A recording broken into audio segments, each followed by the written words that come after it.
जयपुर में आज क्या कुछ हुआ आप देखिए हमारे साथ। जी हाँ, समाचार वही जो आप देखना चाहे। आराध्य देव गोविंद देव जी मंदिर में छाया रंगों के पर्व होली का उल्लास, भक्तों के सिर चढ़कर बोला। मंदिर का चप्पा चप्पा होली के उत्साह और उमंग से सराबोर नजर आया। सत्संग भवन में आयोजित पुष्प फाग हो या मंदिर के गर्भगृह में सजी रचना झांकी, हर ओर श्रद्धालु होली के रंग में रंगे नजर आए। राधा कृष्ण की लीला से जुड़े पदों का गायन कर वृंदावन का सा माहौल बना दिया। वहीं शेखावाटी के आधा दर्जन कलाकारों ने ढप और चंग की थाप पर ऐसी धमाल गाई कि उपस्थित श्रद्धालु अपने स्थान से खड़े होकर नाचने लगे। युवतियों और बच्चियों ने कृष्ण, राधा और गोपी के स्वरूप बनकर स्थापित कलाकारों की तरह नृत्य की मनोरम प्रस्तुतियां देकर सभी का दिल जीत लिया। मधुर भजनों की स्वर लहरियां बिखेरी। राधा कृष्ण और गोपी के स्वरूपों ने भजन के भावों के अनुरूप नृत्य किया। राधा कृष्ण के होली खेलने के भजनों पर टोकरी भर भर कर पुष्प वर्षा की गई। युवतियों और बच्चियों का श्रृंगार, केश विन्यास और कायिक, वाचिक, आंगिक अभिनय किसी दक्ष कलाकारों से भी कहीं ज्यादा प्रभावी रहा। अंतिम प्रस्तुतियां धमाल के नाम पर रही। राधा और कृष्ण के स्वरूपों ने ढप पर खड़े होकर नृत्य किया तो उपस्थित श्रद्धालु खड़े होकर मनोरम दृश्य को निहारने लगे। विश्व प्रसिद्ध मेहंदीपुर बालाजी में पंचदिवसीय होली मेला महोत्सव बुधवार से शुरू हो गया है। होली पर लाखों की तादाद में श्रद्धालु देश के कोने कोने से होली मनाने मेहंदीपुर बालाजी पहुंचते हैं। होली मेले को लेकर मंदिर ट्रस्ट ने व्यापक इंतजाम किए हैं। मंदिर ट्रस्ट सचिव एम के माथुर ने बताया कि पंचदिवसीय होली मेला महोत्सव शुरू हो गया है, जो कि 20 मार्च तक रहेगा। मंदिर ट्रस्ट ने श्रद्धालु की सुविधा के लिए आधा दर्जन प्याऊ, दर्जन भर अस्थायी शौचालय, दर्शनार्थी के लिए दोपहर 12 बजे से लंगर महाप्रसादी वितरण सहित अतिरिक्त महिला पुरुषों गार्डों की नियुक्ति की है। वहीं जेबकतरों व लपको गिरोह से बचाव के लिए बार बार सावधान किया जा रहा है। राज्य विधानसभा में बुधवार को स्पीकर सीपी जोशी और कांग्रेस विधायक रामनारायण मीणा के बीच जमकर नोकझोंक हुई। स्पीकर ने मीणा के व्यवहार पर नाराजगी जताते हुए सदन से बाहर निकालने तक की धमकी दे दी। हुआ यूं कि प्रश्नकाल के दौरान विधायक रामनारायण मीणा ने अन्य पिछड़ा विशेष पिछड़ा वर्ग की अधिकतम आयु सीमा को लेकर सवाल पूछा, लेकिन स्पीकर सीपी जोशी ने मीणा के पूरक प्रश्न को असंगत माना। मीणा पूरक सवाल पूछना चाहते थे, लेकिन जोशी ने अनुमति नहीं दी और आगे का प्रश्न पुकार लिया। मीणा इस बात से खफा होकर बोलने लगे तो स्पीकर ने कहा, आसान पैरों पर है, फिर भी आप खड़े हैं, ये एक सीनियर जनप्रतिनिधि को शोभा नहीं देता। स्पीकर ने संसदीय कार्य मंत्री शांति धारीवाल को भी कहा, आप सत्ता पक्ष के विधायकों को मर्यादा में रहने को कहे।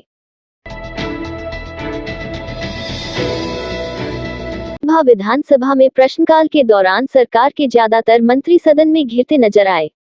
विधायकों की ओर से पूछे गए सवालों का जलदाय मंत्री महेश जोशी, उद्योग मंत्री शकुंतला रावत, कृषि मंत्री लालचंद कटारिया, जनजाति मंत्री अर्जुन बामनिया, आबकारी मंत्री प्रसादी लाल मीणा, महिला बाल विकास मंत्री ममता भूपेश संतोषजनक जवाब नहीं दे पाए। हालांकि स्पीकर सीपी जोशी ने मंत्रियों का बचाव करते नजर आए। दरअसल प्रश्नकाल में भाजपा विधायक रामलाल शर्मा ने जयपुर जिले में बजट घोषणा के मुताबिक ट्यूबवेल और हेडपंप स्वीकृति को लेकर जानकारी लेनी चाहिए।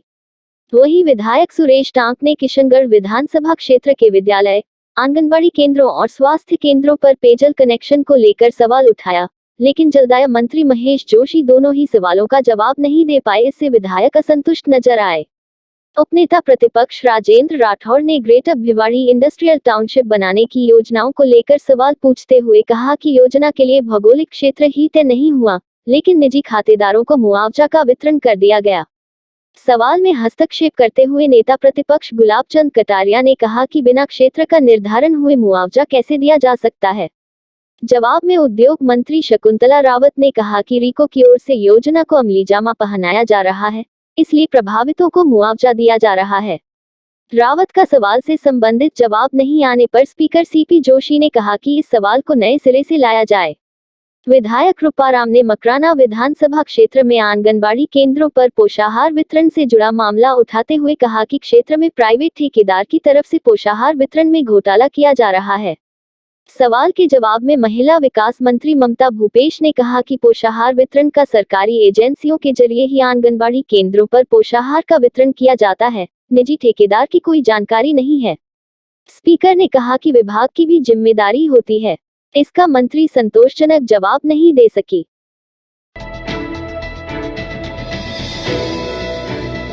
नेशनल वैक्सीनेशन डे के मौके पर जयपुर समेत प्रदेश के सभी शहरों में 12 से 14 साल की एज ग्रुप के बच्चों को कोरोना की वैक्सीन लगाने का प्रोग्राम शुरू हुआ। जयपुर के आदर्श नगर स्थित हेल्थ सेंटर से इस कार्यक्रम की मुख्य चिकित्सा एवं स्वास्थ्य अधिकारी डॉक्टर नरोत्तम शर्मा के नेतृत्व में कार्यक्रम की शुरुआत की गई। इसके अलावा जेके लोन, कावंटिया हॉस्पिटल समेत करीब 1 दर्जन सेंटर्स पर आज इन एज ग्रुप के बच्चों को वैक्सीन लगाई जा रही है। जयपुर शहर के 6 सेंटर्स पर बच्चों के लिए कार्बेवैक्स वैक्सीन लगाई जा रही। वैक्सीन लगवाने पहुंचे बच्चों में टीका लगवाने को लेकर क्रेज देखने को मिला। जयपुर सीएमएचओ डॉक्टर नरोत्तम शर्मा की मॉनिटरिंग में आदर्श नगर में वैक्सीनेशन प्रोग्राम जयपुर में शुरू हुआ। आदर्श नगर स्थित सेंटर पर सुबह छोटे बच्चे अपने माता पिता और परिवार के अन्य सदस्यों के साथ वैक्सीन लगवाने पहुंचे। ज्यादातर बच्चों ने ऑन स्पॉट ही रजिस्ट्रेशन करवाया और वैक्सीन की डोज लगवाई। बायोलॉजिकल ई लिमिटेड बी कंपनी की बनाई कोर्बेवैक्स वैक्सीन की एक वॉयल में 10 मेगालीटर इंजेक्शन है, जिससे 20 बच्चों को वैक्सीनेट किया जा सकता है। 12, 13 व 14 साल के बच्चों को ये वैक्सीन लगाई जा रही है। राजस्थान रोडवेज की बसों में होली के त्योहार पर गांव जाने वालों लोगों की भीड़ दिखाई देने लगी है। बुधवार को सिंधी कैंप बस स्टैंड पर यात्रियों की भारी भीड़ दिखाई दी। इसे देखते हुए रोडवेज प्रशासन ने अतिरिक्त बसों का संचालन किया है। जानकारी के अनुसार होली के त्योहार पर अधिकतर लोग अपने गांव के लिए पलायन करते हैं। सिंधी कैंप, नारायण सिंह सर्किल, दुर्गापुरा, चोमू पुलिया सहित अन्य बस स्टैंड पर यात्रियों की भारी भीड़ दिखाई दी। उसे देखते हुए रोडवेज सीएमडी संदीप वर्मा ने अतिरिक्त बसें चलाने के निर्देश दिए हैं, जिससे यात्रियों को सुविधा मिल सके। इसी प्रकार रेलवे प्रशासन ने भी होली के त्योहार को देखते हुए 8 स्पेशल ट्रेनों का संचालन किया है। इससे यात्रियों को सुविधा मिल रही है। हालांकि रोडवेज और रेलवे की तमाम व्यवस्थाएं त्योहारी सीजन पर नाकाफी दिखी। राजस्थान बेरोजगार एकीकृत महासंघ के पदाधिकारी रीट पात्रता परीक्षा के बाद दूसरी परीक्षा की तिथि एवं सिलेबस जारी करवाने, नई स्कूल व्याख्याता भर्ती, अध्यापक भर्ती की विज्ञप्ति व परीक्षा तिथि जारी करवाने तथा वरिष्ठ अध्यापक भर्ती की लिस्ट जारी करवाने सहित विभिन्न मांगों को लेकर शिक्षा मंत्री बीडी कल्ला से मुलाकात की। उपेंद्र यादव ने भर्ती परीक्षाओं का कैलेंडर जारी करने की मांग की और शिक्षा मंत्री से कहा कि प्रदेश के बेरोजगार भर्तियों की विज्ञप्ति, परीक्षा तिथि, सिलेबस को लेकर परेशान हो रहे हैं। लाखों बेरोजगारों की परेशानी को दूर करें और भर्ती परीक्षाओं की तिथियों में आपसी टकराव का भी सरकार ध्यान रखे। बेरोजगारों की मांगों को नहीं माना गया तो फिर आंदोलन किया जाएगा। जिला प्रशासन द्वारा चलाए जा रहे चुप्पी तोड़ो सयानी बनो अभियान के अंतर्गत 3 दिवसीय कार्यशाला का बुधवार को समापन कार्यक्रम आयोजित किया गया। पंचायती राज संस्थान में आयोजित कार्यक्रम की अध्यक्षता करते हुए जिला कलेक्टर राजन विशाल ने कहा कि गुड और बैड टच अभियान में लड़कियों महिलाओं को जागरूक करने के लिए यह कार्यक्रम आयोजित किया गया था। इसमें सरकारी स्कूलों से टीचरों का चयन कर उनको ट्रेनिंग दी गई थी। अब नए शैक्षणिक सत्र शुरू होने पर जिले में एक दिन फिर से कार्यक्रम आयोजित कर बच्चियों और महिलाओं को जागरूक किया जाएगा। उन्होंने कहा कि अभियान से पूर्व उन बच्चियों को जो नियमित रूप से स्कूल आती है ब्रांड एम्बेसडर बनाया जाएगा। मुख्य कार्यक्रम के अलावा जिले में नियमित रूप से जागरूकता कार्यक्रम आयोजित किए जाते रहेंगे, जिससे महिलाओं एवं बच्चियों के साथ होने वाले अपराधों में कमी की जा सके।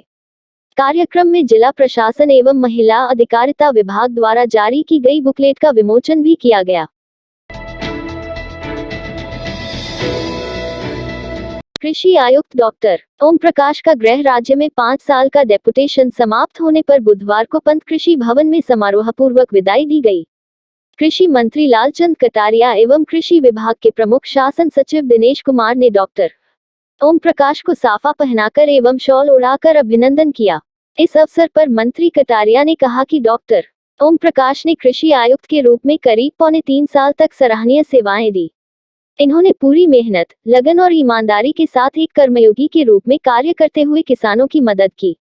इनकी प्रभावी कार्यप्रणाली की वजह से किसानों को समय पर फसल बीमा योजना का क्लेम देने, टिड्डी का सफलतापूर्वक प्रबंधन, कोविड काल में लाखों घंटे फ्री रेंटल ट्रैक्टर सेवा, खाद बीज का बेहतर प्रबंधन और राज किसान साथी पोर्टल से विभिन्न अनुदानित योजनाओं का काश्तकारों को त्वरित लाभ पहुंचाने में सफल हो सके।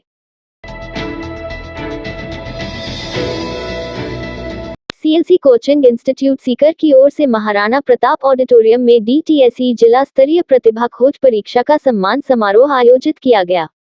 इसमें प्रतिभाशाली विद्यार्थियों को पुरस्कार देकर सम्मानित किया गया। इस मौके पर सीएलसी निदेशक श्रवण कुमार चौधरी ने कहा कि हम यह समारोह और प्रदेश के सभी जिलों में आयोजित करने के बाद अब जयपुर जिले के विद्यार्थियों के सम्मान करने और सीएलसी की पढ़ाई के बारे में जानकारी देने के लिए आयोजित किया।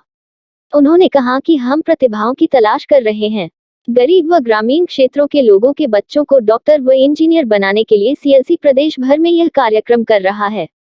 श्रवण कुमार चौधरी ने कहा कि कोई भी बच्चा डफर नहीं होता है, अगर वह मेहनत करे तो जीवन में सफल हो सकता है और कोई भी परीक्षा पास कर सकता है।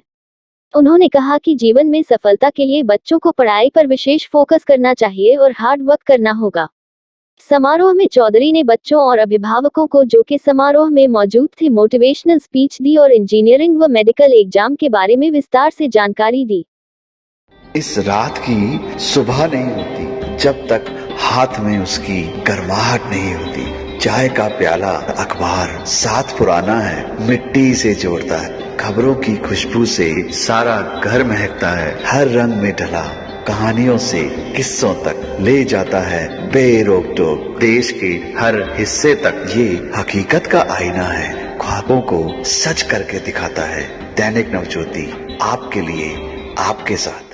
ये थे आज के मुख्य समाचार। विस्तार से जानने के लिए पढ़ते रहिए दैनिक नवज्योति। दैनिक नवज्योति के YouTube चैनल को सब्सक्राइब करें और ताज़ा अपडेट के लिए बेल आइकॉन दबाएं।